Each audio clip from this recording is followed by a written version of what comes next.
Okay, let's begin. Come lay down on your back and have your legs long and bring your arms by your sides. And if that is not a happy place for your back for any reason, then you can always just keep your knees bent and your feet standing. And otherwise, if your legs are long, you might imagine the position you'd be in if you were standing up. One of the sneaky things that we do in Feldenkrais is we create the circumstance of a certain posture or action, but we do it in a way that our nervous system is chilled about. And so sometimes you can really start to unpack certain parts of yourself that you couldn't do if you were up and negotiating gravity and negotiating your life. Bless you. So to that end, imagine yourself standing. And when you feel how the ground feels behind you, is that different somehow from your experience in standing?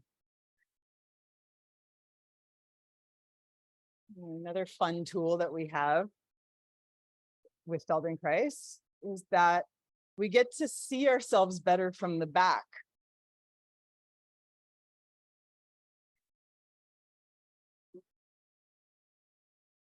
You get to see yourself from the sensation along the back of you, and you can even start to kind of get a sense of your own reflection, the same way you would if you're looking in the mirror at the front of you. So then bring your attention back to the way that you're laying on the floor and notice the kind of pattern, the distribution of effort of the back of you on the floor.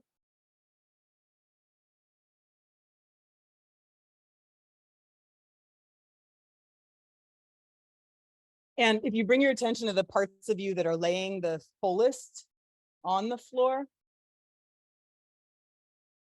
see if there's anything that changes by just changing your attention.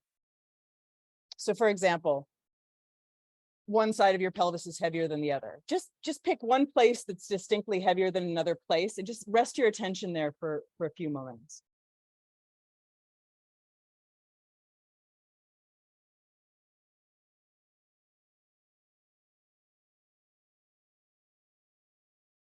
And then with your attention on the heavy place, what happens to the way that you sense the parts around that heavy place? Does anything change?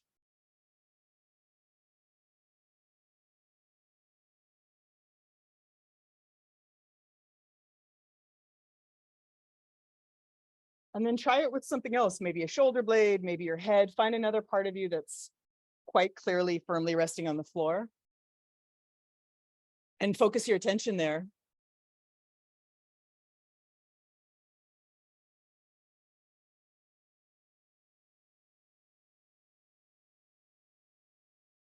And then again, just watch when you have that detailed focus, does anything change in the way that you feel that whole area adjacent to where you're focusing?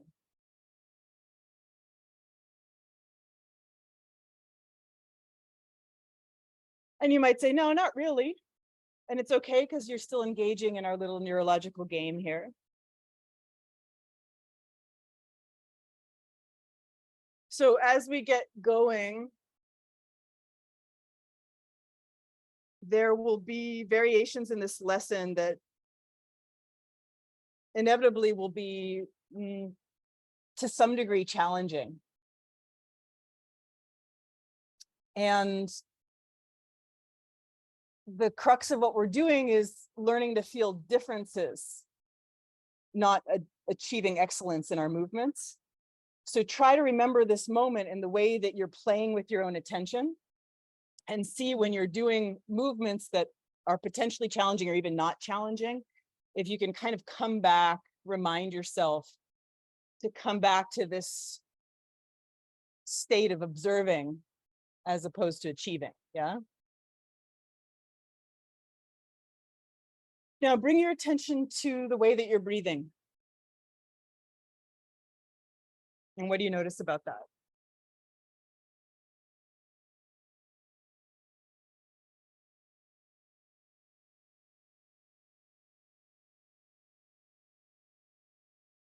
How is it to notice your breathing?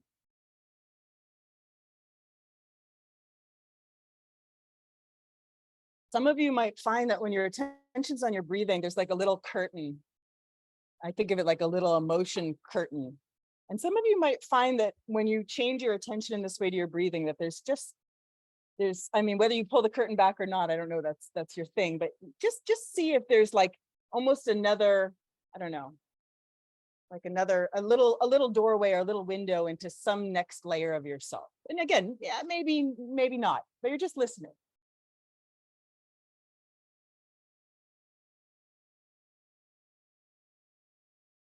Ooh, it's party time next door, huh? You hear that music?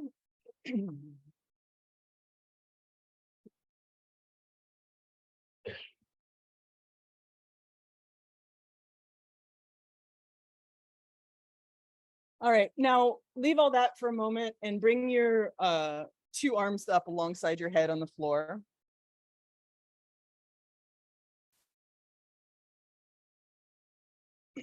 And notice what that feels like to have your arms in that position.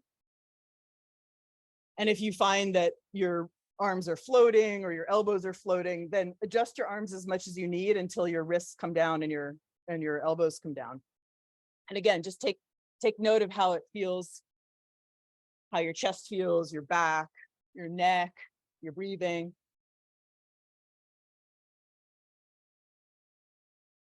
And then leave it, bring your arms back down and stand your feet.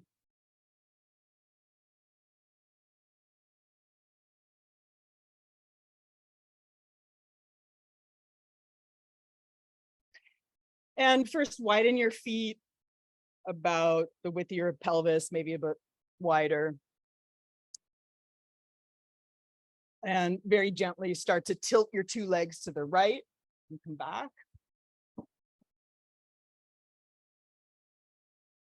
And tilt your two legs to the left and come back.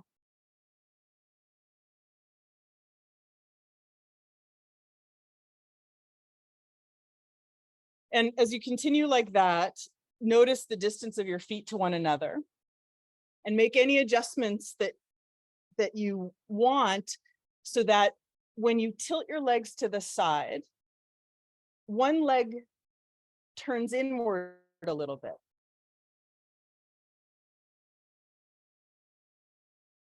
Just see if you can find what I mean.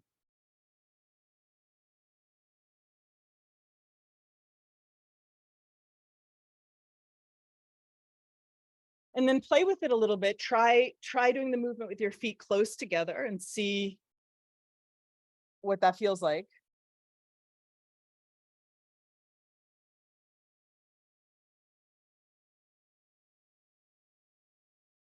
And then do it with your feet quite far apart, like wider than your own body or more, in the other extreme, and see what that feels like. What changes? Can you tell what changes?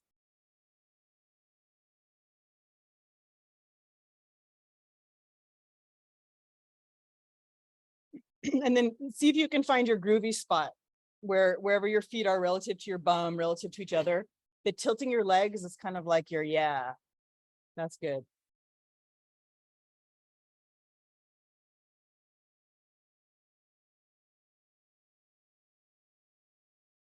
Okay. And then let it go. Lengthen out your legs for a moment. And feel the contact that you're making with the floor again.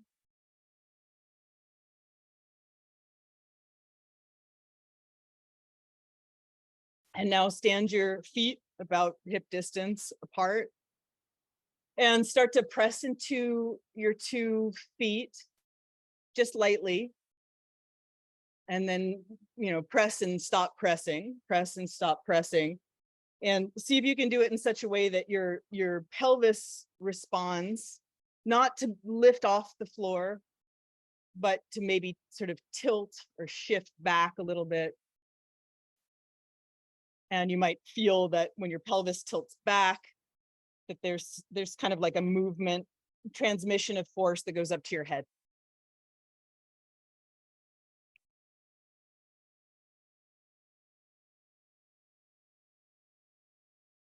And what do you notice about your two shoulders when you press into your 2 feet like this?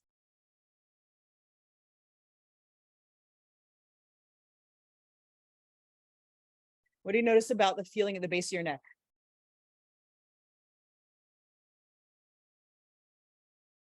What do you feel in the back of your mouth and in the back of your tongue? See if you can listen for where you might just be kind of micro constricting yourself a little bit.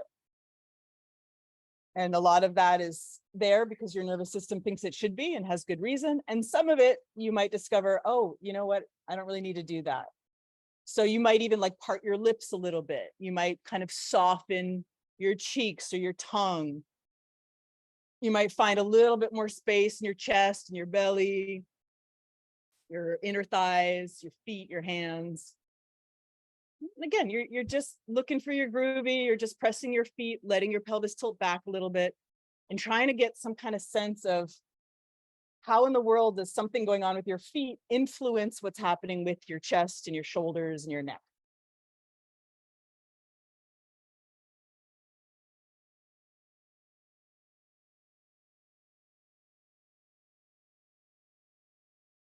And then as you continue like that, start to imagine the structure of your spine, starting with your tailbone. And then you have your sacrum, which is actually the back of your pelvis and is also part of your spine. And then you have your lumbar, 5 quite thick bones that are really structural units. And then you have your bottom ribs, the bottom of your thoracic spine. And just pause there for a minute. And as you're pressing into your feet, notice, does that part of your back go down into the floor? And start to play with that a little bit. Start to play with pressing your feet in such a way that if they don't already, they do.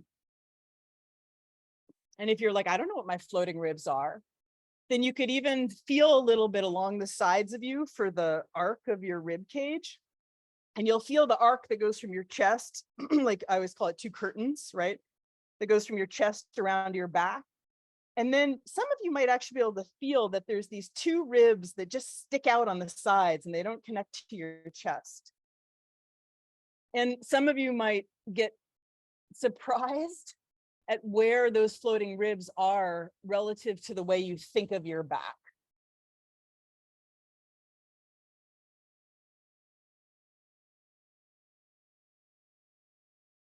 So when you're pressing into your feet, you're listening for the part of your back that's at the very bottom of the back of your rib cage to go down, the very back of the bottom of your rib cage to go down.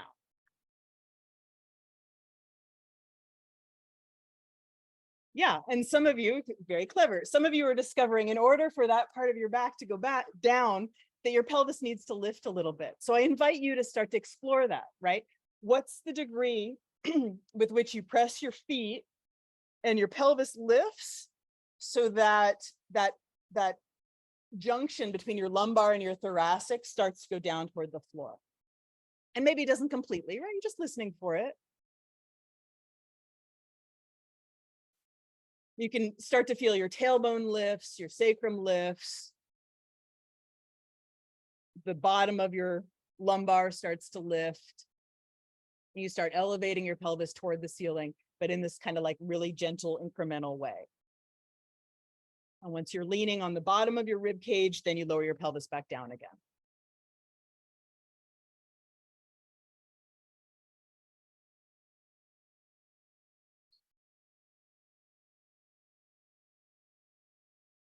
And then keep going. And see how incremental can you be lifting, let's call it 1 vertebrae at a time. That may not be exactly how it shows up in your experience, but that's the idea.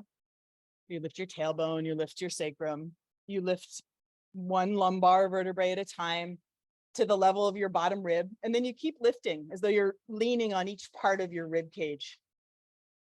And you can incrementally lift your pelvis higher and lean higher on your vertebrae. Again, try not to achieve anything, but try to take your time and listen for how high up your back you can lean on without straining.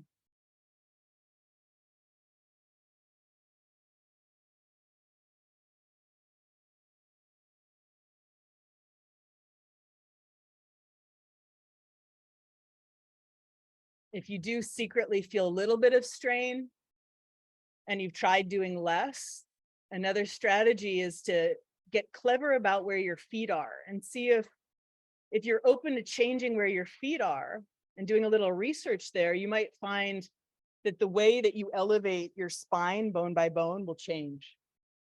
See what you can find.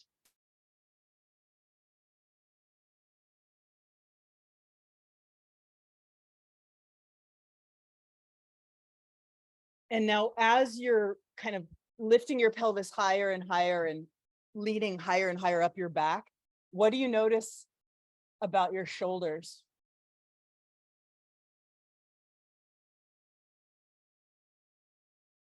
And what changes about your head?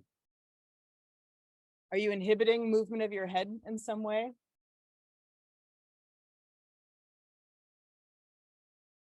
And if you don't feel it happening already, then start to bring your chin down a little bit as you're lifting your pelvis up. In the process of lifting your pelvis and each vertebrae up toward the ceiling, incrementally bring your chin down toward your chest. And start to listen what happens between the movement of your head and the movement of your pelvis.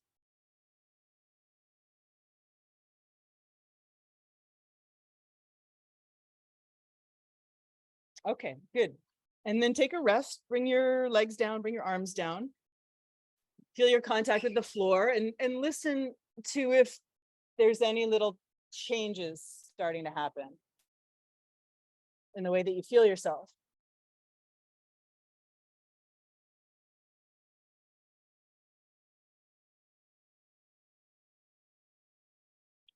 And it might be interesting to go meta for a second and to kind of zoom out and see yourself here on the mats with a sense of the people around you, even though you're not looking at them or touching them. If you're listening to this on YouTube later, maybe it's a sense of the space that you're in or the objects in your room. And then you can go a little bit more outside yourself and you can observe yourself in this situation. Okay, you're doing this lesson. You have some sort of intention for doing this lesson and you're just observing, well, you know, how's it going? What's going on with you in this process?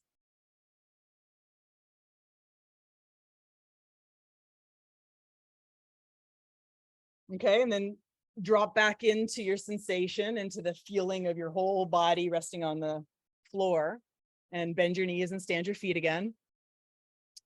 And then continue with this incremental lifting and lowering of your pelvis. And while you're lifting your pelvis, let your chin come down so the back of your neck lengthens. And then as you're lowering your spine bone by bone until your pelvis comes down, lift your chin so the back of your neck is arched.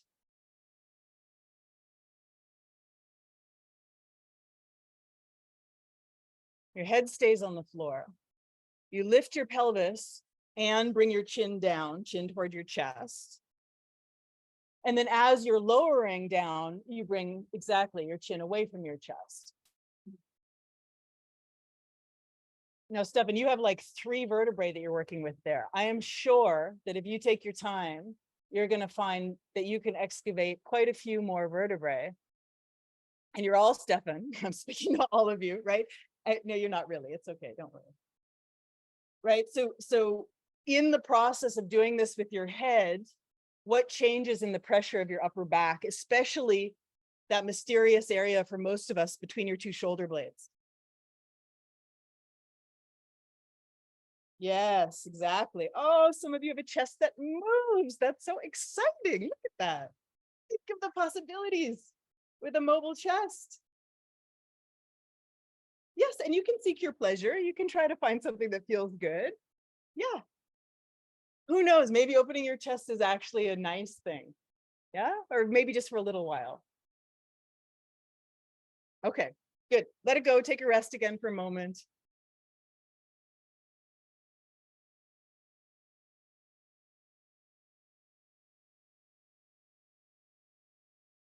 Tread lightly with these next variations, please, right? The variations are there as a setup for you to listen to yourself, not to try to achieve a certain kind of movement. Yeah? You'll immediately see what I mean. So stand your feet again. Now, turn your palms face down and bend your elbows so that your hands are close to your back and your elbows are wide. So already for a lot of you, that's kind of an awkward position for your shoulders, right?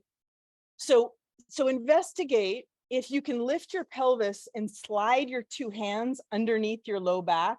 And if you can't, you just keep your hands kind of out to the sides like that. And if you can, then you see how it feels to slide your hands underneath your low back. Maybe your fingertips touch, maybe your palm on palm. Some of you are very open in the shoulders and you're holding opposite forearms. Nothing to achieve here. Just see what you can do. And then continue with the lifting and the lowering of your pelvis, but keep your two hands underneath your low back. And check that it's not your pelvis, right? When you lift and you lower, your pelvis will still come to the floor, but your hands are going to stay underneath your low back.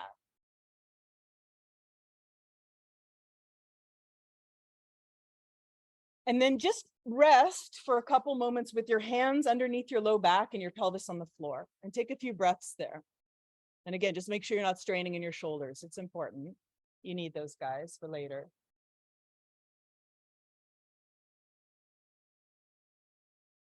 Okay, and then continue, keep your hands there and continue lifting your pelvis as high as you can without any strain. And then trying to excavate your vertebrae.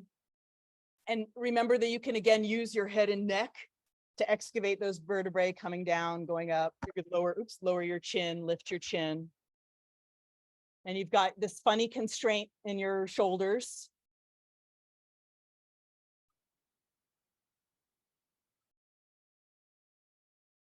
And then the next time your pelvis comes down, leave it down again with your two arms still resting underneath your low back. And just stay there, take a few breaths, and turn your head a little bit left and right.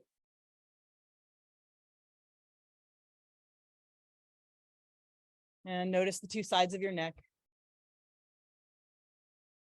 And then slow down a little bit, keep your hands underneath your low back, and change the movement of your head a little bit. So you turn your head to the left, but then you look up, so the back of your head goes toward your right shoulder. The back of your head goes toward the top of your right shoulder. Yeah. And then come back through the middle, turn your face to the right, and then look up, so the back of your head goes down toward your left shoulder.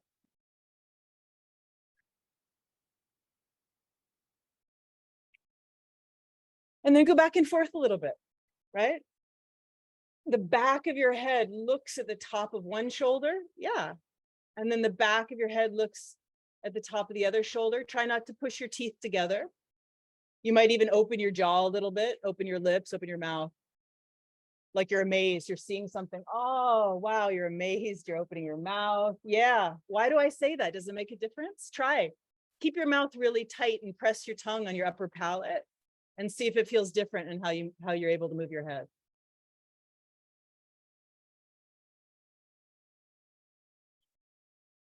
Okay, good. And then take your arms out carefully, lengthen out your legs, take a rest.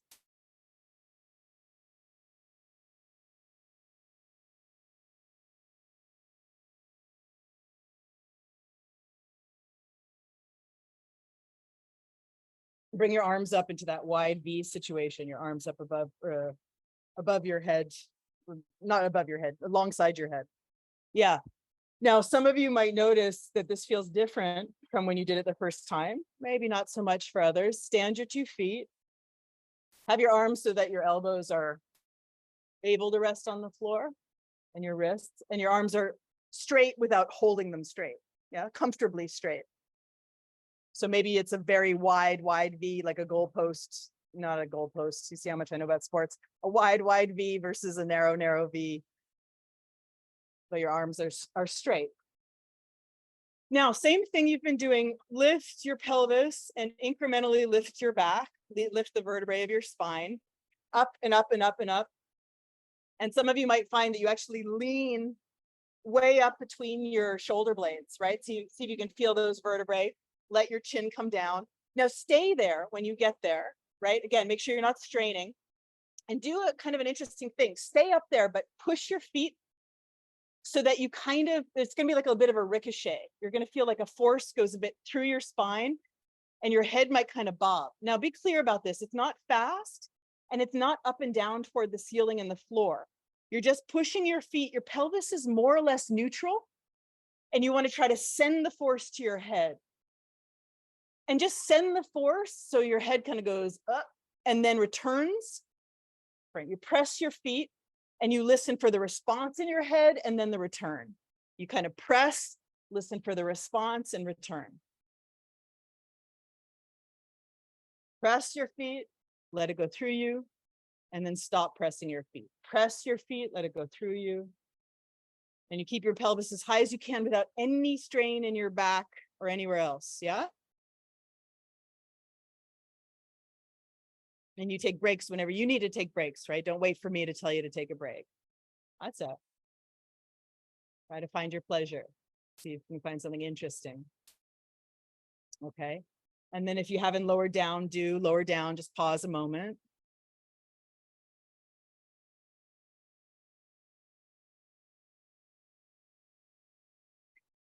And then bring your arms down, put them behind your low back again. Yeah, lift your pelvis up so you can put your hands underneath your low back. Same position you were just in. Lower your pelvis back down. Okay, now check this out. This time you're going to lift your pelvis comfortable amount off the floor. Keep it lifted. And try the same thing. Push through your feet and listen for the transmission of force up towards your head. Now your pelvis is not going up and down, up and down. That's a movement of your back. This is a movement of your legs. So adjust where your feet are until you can best feel that it's your feet that are creating the force, not the effort in your back. It's very important to feel the difference. Okay, now lower your pelvis back down to the floor for a moment. Keep your hands behind your back. If you have mobility in this area, you might find, oh, that's funny, I can actually bring my hands closer together. Some of you, that is not going to be a good idea. You just check and see. Now, let me just say this before you try it, right? What I want you to try to do is lift your pelvis, feel the parts of you that are touching the floor, and then try to describe a circle of pressure around the parts of you touching the floor. In some ways, it's similar to pelvic clock, right? But it's different. Similar, but it's different. That's it. Just take your time. Find the easy route.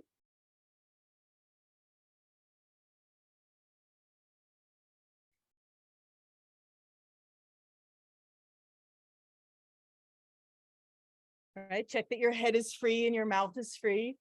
Right, your head can be responsive to what this ask that's coming from your feet and your pelvis. Okay, and then bring your arms out, bring yourself down, lengthen out your legs, and feel your contact with the floor.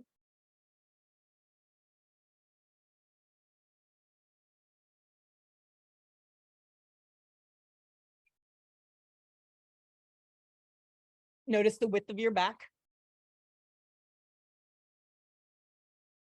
Notice the shape and the feeling of your shoulders. And then do like just a gentle movement of turning your head left and right.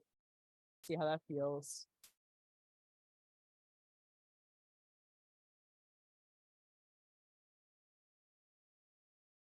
Okay. And now bring your arms back up to the wide V. Stand your feet. lift your pelvis and then your spine incrementally until you're leaning somewhere high up your back, wherever you can lean, way up your back. So you feel that your pelvis is lifted, and it's kind of like the weight of your pelvis is being distributed to your upper back. And then casually, quietly, gently, see if you can describe a circle up there on that upper part of your back, whatever part of your upper back and shoulders are touching the floor. Keep checking where you can minimize the effort.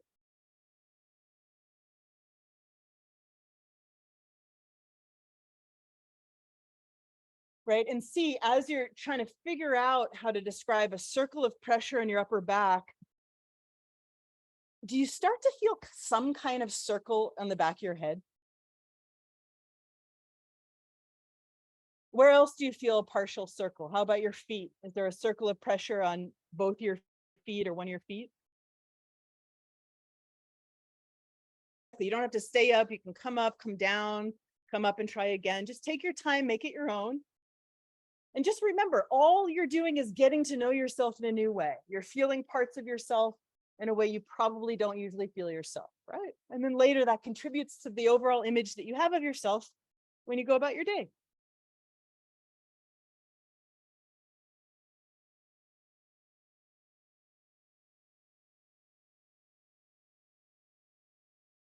Yeah, some of you are circling the other direction. Exactly. You can try the other direction. Some of you are resting. You just take your time, you make the experience your own.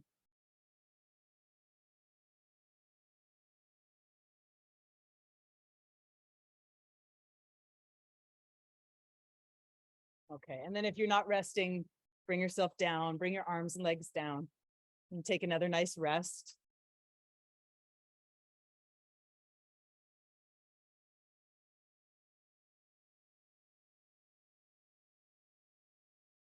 And then stand your feet and bring your arms back up to the wide V.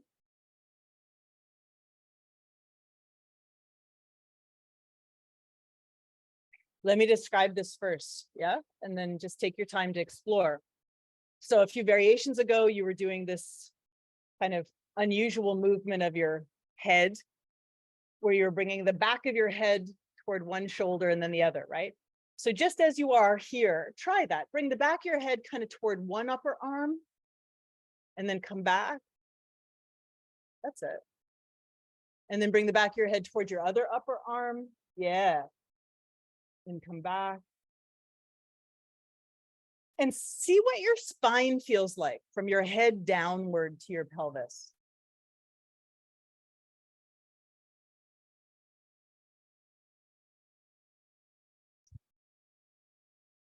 Is there a cutoff? Is there somewhere that it kind of, the connection's less clear? Or is there a sense that that movement can travel all the way to your pelvis? And then lift your pelvis and see if you can find the response in your pelvis to that movement of your head.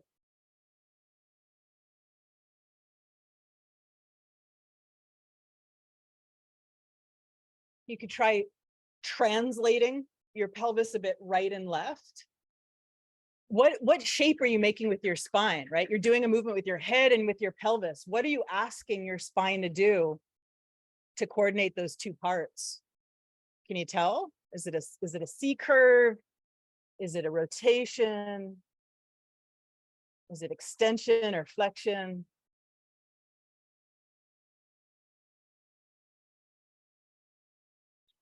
Okay, and then just pause for a moment.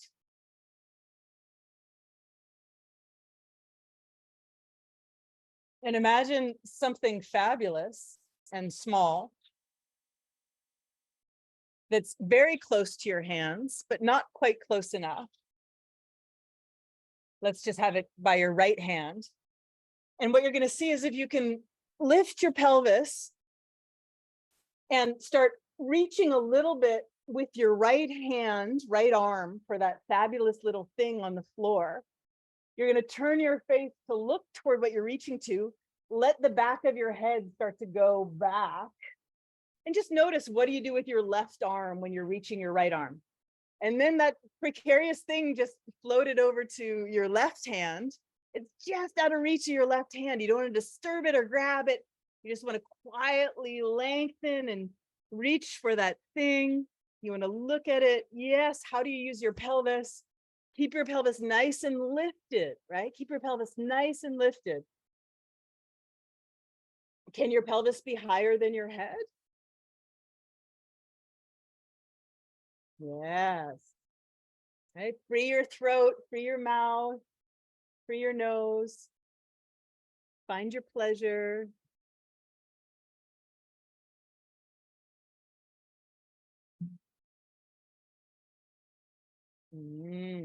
Good. Okay. And then take a nice rest. Of course, if you're uncomfortable, it's a lot on your back, right? I should have said this earlier. You can always rest on your side. You do whatever you got to do so that you can rest.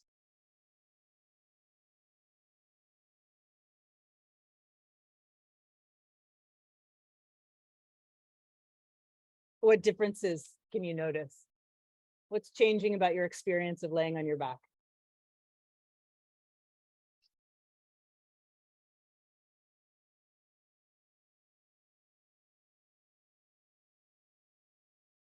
Is there part of your brain that wants to take you out of that experience? What's that about, huh? Bring your two arms up toward the ceiling and bring your palms to touch.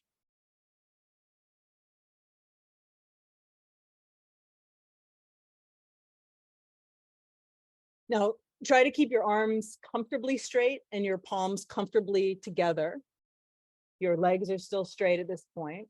And you're making this long, skinny, kind of iconic Feldenkrais triangle here between your chest and your shoulders and your hands, right? And start to bring that triangle over to your right without bending your elbows. And then come back and bring your triangle over to the left. And come back. And see, how do you do that? How do you use your head?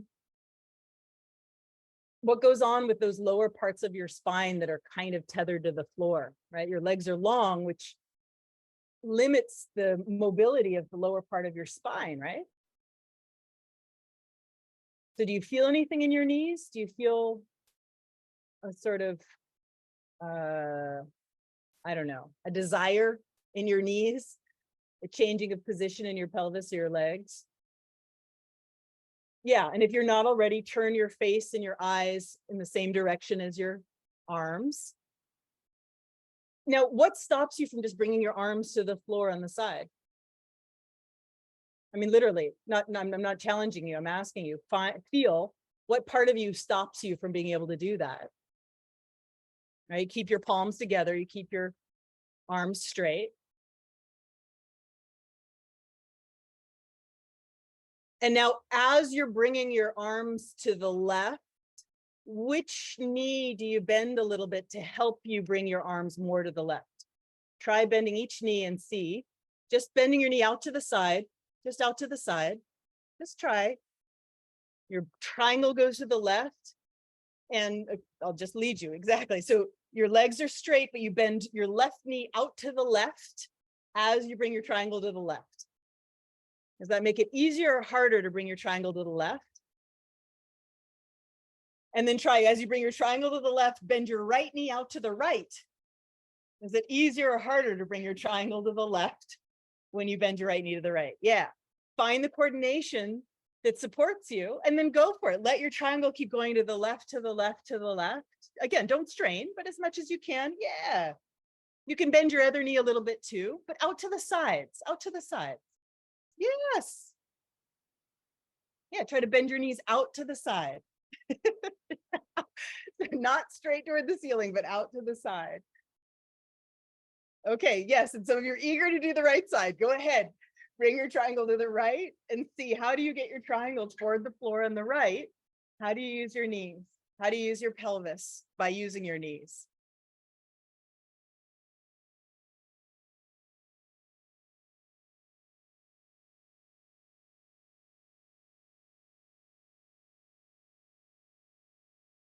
How much can you bend your knee? I dare you to bend your knee. Exactly. Why not? Right? Next week, we'll do some actual dynamic movement stuff. We'll get into more movement-y movements. Okay, let it go. Rest for a moment.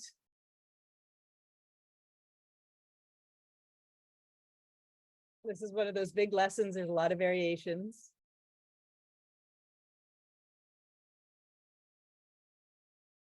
So if you lose interest, if you want to go back to thinking about your favorite thing to think about, that's either in the past or in the future, or working something out, solving something, go ahead, indulge yourself, go for it. We're all doing it, right?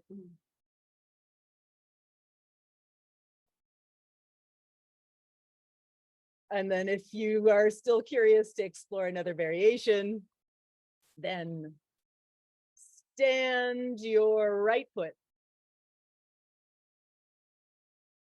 Reach your arms up toward the ceiling. Hold onto your left wrist. Wait, sorry, what am I saying? Right foot is standing, right arm is up. Hold on to your right wrist with your left hand, like you're holding onto your watch, the face of your watch with your hand. So unless you put your, now just lightly pull your own right arm up toward the ceiling and feel the connection to your shoulder blade and your neck. See if you can pull your own right arm up toward the ceiling and listen to how your shoulder blade slides, or maybe doesn't slide. Sure, yeah, if you need to hold on in a different place in your arm, that's fine. It doesn't need to be at your wrist. That's it. Yeah, and just feel that feeling. So you feel something in your shoulder blade, and then how about your back? How deep into your back do you get some sense of connection when you're reaching your right arm up toward the ceiling? And now if I could FI all of you, I would be holding on to your right arm, and I'd pull your right arm up toward the ceiling a little bit, and then I'd start to bring your right arm across yourself and over to the left. So you FI yourself, you bring your own right arm up toward the ceiling and across yourself over to the left. Maybe your left elbow comes to the floor. For some of you, your right hand's going to come to the floor, and then you come back. Now, keep your head in contact with the floor and notice how your head will change its position as you're bringing your arm and your shoulder over to the left.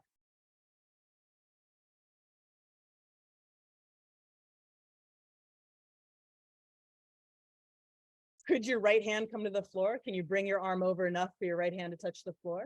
What do you have to do with your right foot and your pelvis in order to do that? Where's the bottom part of your spine? That's it. That's it. That's it. Yes. Now notice what happens to your head, right? Your head can kind of fall back a little bit. That's it. Find your pleasure. Find your pleasure. Now, as you're reaching your arm over to the left, reach up and over to the left. Yes, exactly. Up and over to the left. And keep reaching it up and up and up, even when you're to the left. Right? So your arm is above your head, but to the left. Right? Your arm is above your head, but to the left. Exactly, exactly. And then you kind of come through center and come back onto your back. So if you were to continue with this movement, or if I was actually able to FI you, I could pull your arm until you rolled onto your belly. That's not what we're doing right now, but see if you can get a sense of that, right? I could pull your arm so that you turn and your chest would end up on the floor, yeah? Okay, now try that the other way. Rest if it's time to rest, and then when you're ready, go on your own timing, stand your left foot, hold on to your left wrist with your right hand, find whatever variation works for you. I am not rushing you. You take your own time and you see what you find.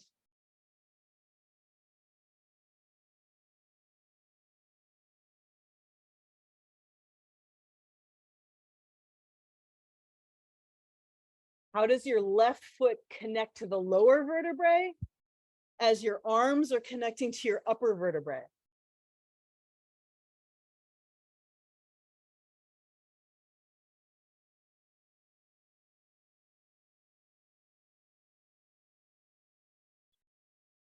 Okay. Let it go, rest on your back.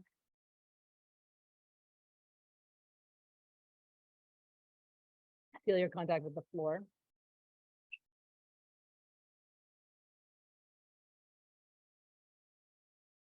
I said this was the last variation, but the last variation is really my favorite. So you can definitely just rest if you're cooked.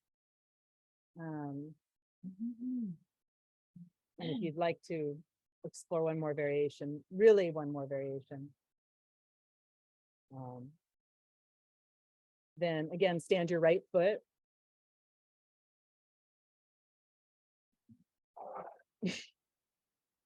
One of the dogs just jumped over the other dog. That's what happened before that growling. That was amazing. But great show for me here. Okay, bring your right arm up. Hold on to your right arm. Hold on to your right wrist with your left hand. Now listen for a second, okay? So first part one is to pull yourself over onto your left side and stay there. So you're on your left side, your right foot is standing. You've pulled your, so what I just say, sorry. You're holding onto your right arm. You're pulling yourself, yeah, over to your left side. I think that's what I said. Stay there on your left side, holding onto your arm with your right foot standing. You're resting on your left side. Your two arms are in front of you on the floor to whatever degree they can be. Your right foot is standing, your right knee is looking toward the ceiling as much as possible. Now try this, right? Lift, you're on your side, lift your arms higher up above your head on your side, and then drag them lower in the direction of your legs while still staying on your side. Yes. Right? Your arms are up above your head. You're on your side.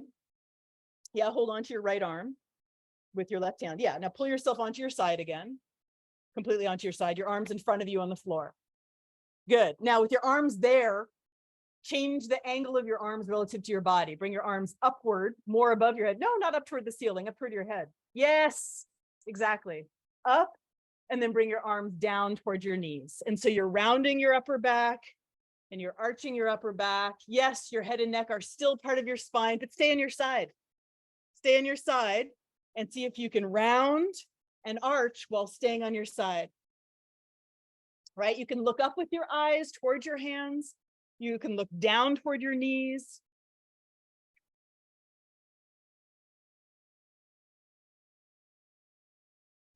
Nice. Okay. And then give it a rest. Feel the two sides of your back. Check out how it is to roll your head a little bit. Yes, if you're still exploring, enjoy exploring. Make it your own. Take your time.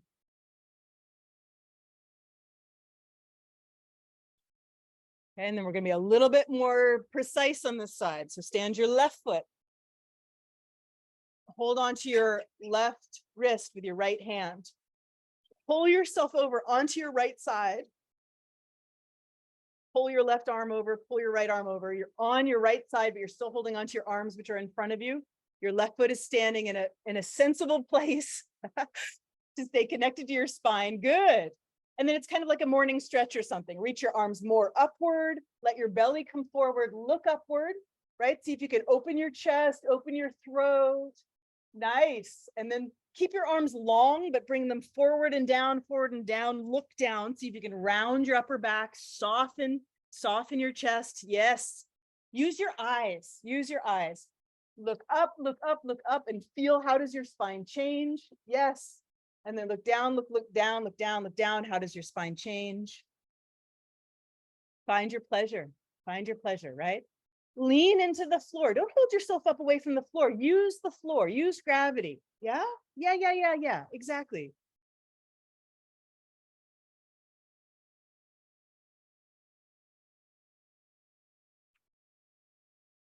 And then if you just want to trip out a little bit, I dare you to do the opposite movement with your eyes. So your eyes look down when your head and your arms look up. And then your eyes look up when your head and your arms look down. Yes.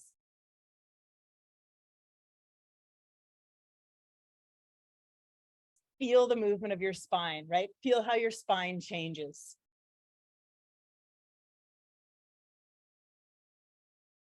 And then if you tried the confusing eye coordination, reintegrate your eyes. Your eyes and your head do the same thing again.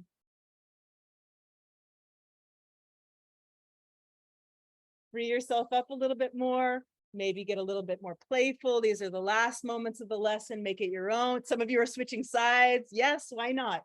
Just play a little bit, right? Drop the lesson, drop whatever Feldenkrais created. Just have a little time feeling yourself, using your feet, using your arms, or rest. If you don't want to do that, you can rest, right? Just make it your own. Feel your breathing. Be with yourself. All right. And then when you're done exploring, take a nice rest on your back and feel if anything's changed.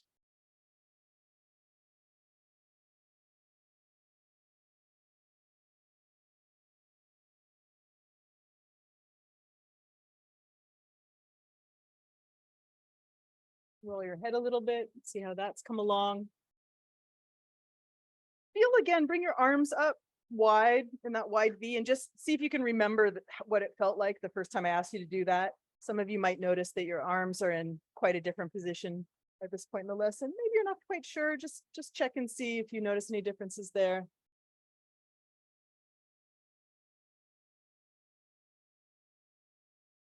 And then let yourself lay comfortably however you like. Take some time when you are ready.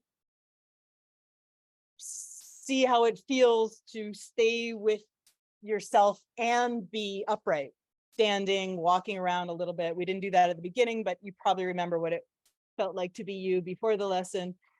Take 5 minutes on your own, integrate how is meaningful to you, and thank you for coming. See you next time.